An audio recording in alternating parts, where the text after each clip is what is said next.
대인관계를 중요하게 생각하면 해서 안 될 6번째, 이중잣대. 나는 되고 너는 안 되고. 특히 이성 문제에서만큼 이 부분이 굉장히 심각합니다. 하나 제가 예로 들어볼게요. 제가 남자 A이고요. 어떤 남자 B가 있습니다. 이쁜 여학생 C가 한 명 있거든요. 둘 다 같이 좋아합니다. 적극적으로 대시하는 거죠. 이 여학생이 좋아하니까 학원 마치고 집에 돌아온 시간에 카톡을 합니다. 오늘 하루 어땠어? 뭐 이런저런 대화를 주고받으면서 이제 관심을 표현하는 것이죠. 그 여학생 반응을 보니까 싫어하진 않거든요. 그래서 둘이 약간 썸을 탑니다. 그런데 B가 그 사실을 알게 되었습니다. B가 저한테 막 뭐라고 해요. 왜 밤늦게 카톡 보내냐. 경계하는 것이죠. 그리고 저한테 굉장히 막 협박을 합니다. 그 여학생 건들지 말라고. 그 친구 말을 듣고 여학생한테 한동안 연락 안 했거든요. 근데 어떤 일이 벌어졌을까요? 여기 지금 B 친구, 이 친구가 C 여학생한테 제가 했던 똑같은 패턴을 보입니다. 11시에 카톡하고 썸 타고 뭐 아무튼 저보다 더 해요. 그래서 제가 이 친구한테 이제 얘기합니다. 니는 왜 그렇게 하냐고. 그럼 이 친구 답변하죠. 뭐 어쩌라고. 논리도 없고 그냥 자기가 좋으면 그만이거든요. 이게 이제 이중잣대가 되겠습니다. 나는 되고 너는 안 되고. 특히 이제 여학생들끼리는 이성 문제 때문에 굉장히 많은 충돌이 있죠. 남자 한 명을 들고 정말 그 수많은 신경전과 다툼과 이간질과 여러 가지 문제가 있지 않습니까? 그죠? 또 하나 더 있습니다. 제가 청소년 시기 때 어떤 친구하고 다툼이 있었거든요. 마흔들이니까 아무래도 그 좀 심한 장난치겠죠. 뭐 이런 거죠. 너희 엄마가 네 낳으라고 미역국 먹었냐? 그렇게 얘기하는 친구가 있었거든요. 그러면 보통 그 얘기 들으면 되게 빡치지 않습니까, 여러분들? 제가 그 얘기 듣고 흥분해버리면요, 제가 진 거거든요. 그래서 어떻게 했냐? 저는 이제 흥분하기보다 이 말을 그대로 돌려줬거든요. 그래, 우리 엄마가 네 같은 놈 교육시켜라고 내놨다. 어떤 일이 벌어졌을까요? 이 친구가 흥분해가지고 저한테 막 이제 주먹질 했거든요. 했는데 제가 뭘 말하고 싶냐? 자기가 하면 장난이고 내가 얘기하면은 기분 더럽고 이제 이렇게 되는 거야. 이중잣대를 가지고 살아가면요, 이 사람한테는 적어도 3가지가 없습니다. 정직, 신뢰, 그리고 진정한 친구. 이 3가지가 없거든요. 다시 한번 말합니다. 이중잣대를 가지고 대인관계 형성하시는 분들 3가지가 없습니다. 첫 번째 정직, 두 번째 신뢰, 그리고 진정한 친구. 그래서 이중잣대는 여러분이 지녀야 할 가치가 아니라 가는 거. 친구관계 망치는 게 이중잣대라 가는 거 기억하시기 바랍니다. 자, 다시 한번 정리할게요. 대인관계를 정말 중요하게 생각한다면 해서 안 될 것들 7가지. 첫 번째는 남 탓, 자기 잘못 인정 안 하면 생기는 반응이고, 두 번째 피해의식, 소설 많이 쓰는 거. 세 번째 이간질, 나보다 잘 되는 것을 싫어하는 거. 네 번째 거짓말, 소설 쓰다 보면 거짓말이 유창해진다 하는 거. 그리고 거짓말 100번 하게 되면 나중에 돌이킬 수 없는 결과가 나오는 것이죠. 다섯 번째 과장, 자기 잘못 숨기고 남의 잘못 키우는 거. 그다음 6번째 이중잣대, 나는 되고 너는 안 되고. 그다음 7번째 자존심, 어떤 상황에서든 지기 싫어하는 거. 여러분이 친구 관계보다 내 자존심을 먼저 우선시하면요, 어떤 일이 벌어지냐? 나중에 잘못이 생겼을 때 친구들끼리 쌓여가지고 드디어 일이 터졌어요.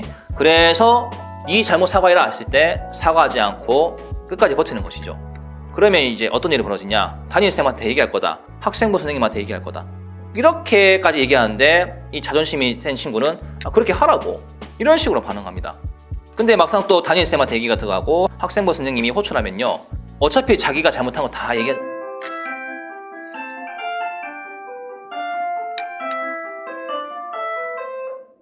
담임 선생님 귀에 들어가고 학생부 선생님이 알 정도면 일이 더 커지는 것인데, 가끔 살다 보면 망가져야 할 때가 있거든요.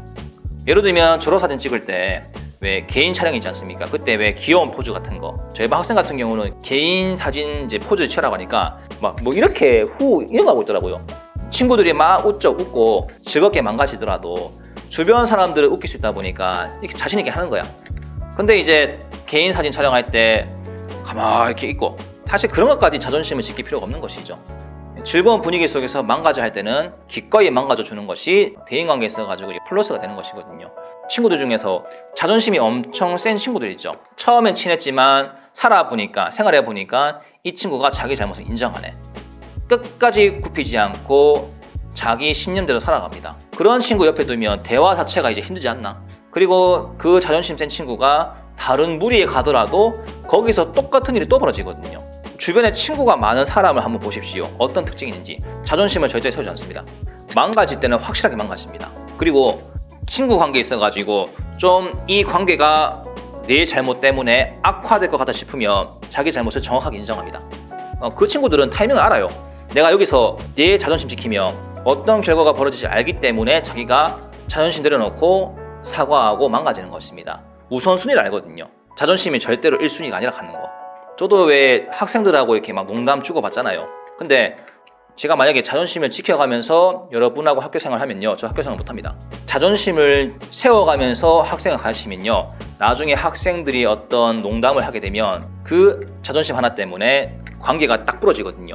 아마 저랑 학교 생활을 같이 해본 학생들 아시겠지만 저는 솔직히 자존심 그렇게 중요하게 생각 안 하거든요. 망가질 때는 과감하게 망가지고, 농담을 하게 되면 농담으로 받아치고. 제가 그 초창기에서 학교 근무할 때요, 자존심이 굉장히 셌거든요.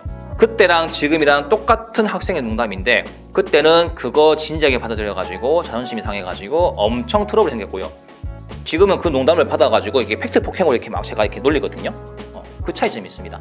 만약에 어려운 상황에 닥쳤을 때 인생에 폭풍이 불고 태풍이 불고 여러 가지 고난을 통해 가지고 깎이고 깎여가지고 남는 것이 자존심이라면 여러분은 인생 실패한 겁니다. 만약에 깎이고 깎였을 때 사람들이 많이 남아있다, 여러분이 대인관계만큼 성공한 것이죠. 그럼 이제 최악의 상황을 한번 제가 얘기해 보겠습니다. 만약에 이 7가지를 다 모은 사람이 있다면 어떤 느낌일까요? 남 탓잘하고 피의식 쩔고 이간질 잘하고 거짓말하고 무엇이든 과장해서 얘기하고 나는 되고 너는 안 되는 이중잣대, 그리고 자존심이 세고, 이런 복합적인 친구가 여러분 옆에 있으면 여러분 어떤 느낌이 들까요? 불편하죠. 결국은 이런 7가지를 복합적으로 가진 사람을 받아줄 집단이 없기 때문에 자신과 똑같은 7가지를 지닌 사람들끼리 집단을 형성합니다. 또 그 무리끼리 모이면 재밌긴 재밌거든요. 근데 단점이 있습니다. 재미는 잠시고요. 지들끼리 욕하면서 발전 없는 집단을 이루고 또 집단 악플을 형성하고 지들끼리 고소하고, 어떤 불안함이 밀려오냐? 오늘은 누가 언제 어디서 나를 씹어대고 있을까? 이런 생각하면서 대인관계에 대해서 늘 불안해하는 마음이 큽니다.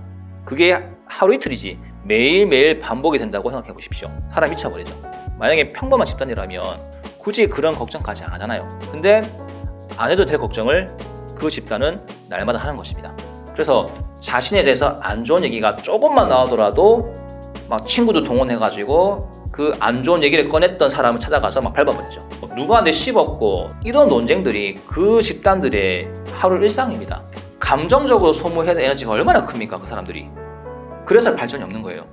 인생을 좀 더 살아본 선배로서 현실적인 얘기를 제가 좀 꺼내봤습니다. 우리 중에 대부분은 이미 사람들과 많은 대인관계를 형성하고 있고요. 그 관계 속에서 우리의 단점이 발견되었을 때 그 단점을 개선하기 위해서 많이 보완하고 있습니다. 저도 마찬가지고 여러분도 마찬가지고. 오늘의 인성교육을 이제 압축 정리하면요, 이겁니다. 즐거움만 추구하며 살고 싶은데 대인관계 개선에 노력을 안 하면 친구 10명이 다가와도 한 달 내로 다 떠난다. 중간에 사과하고 고치는 것이 어렵습니까? 아니면 사과하지 않고 다 떠났을 때 남겨지는 외로움이 어렵습니까? 후자보다는 전자가 훨씬 쉽죠. 어떤 시인이 이제 그런 얘기를 하더라고요. 어떤 파티에 술과 촛불과 음식이 있는데 당신이 오지 않으면 그게 무슨 의미가 있고, 만약 당신이 이 파티에 왔다면 술과 촛불과 음식이 무슨 의미가 있는가? 무슨 얘기겠습니까? 이런 파티에 사람이 없으면 아무 의미가 없다 하는 거. 청소년들 중에서 대인관계에 욕심이 많으신 분들 있죠. 좀 사람이 많았으면 좋겠고, 물론 진정한 친구 한두 명 있는 것도 굉장히 좋습니다, 여러분들. 그럼에도 불구하고 진정한 친구 플러스 두루두루 친하게 지낼 수 있는 친구들까지 있다면 얼마나 좋겠습니까? 나와 모든 사람들과는 맞지 않는 부분이 있다. 내가 먼저 잘못을 인정하고 사과하고 고치려고 노력하고 또 맞춰주고, 이런 노력이 있으면 사실 그런 모습까지 싫어할 친구가 없는 것이죠. 노력하지도 않고 대인관계가 잘 형성되길 바라는 것은 욕심입니다. 그거는 되게 이기적이에요. 여러분이 대인관계 성공하시려면 적어도 내가 노력하는 부분이 있어야 된다는 거. 자, 오늘 인성교육은 여기까지 하겠습니다. 정말 풀리니까 오늘 친구하죠.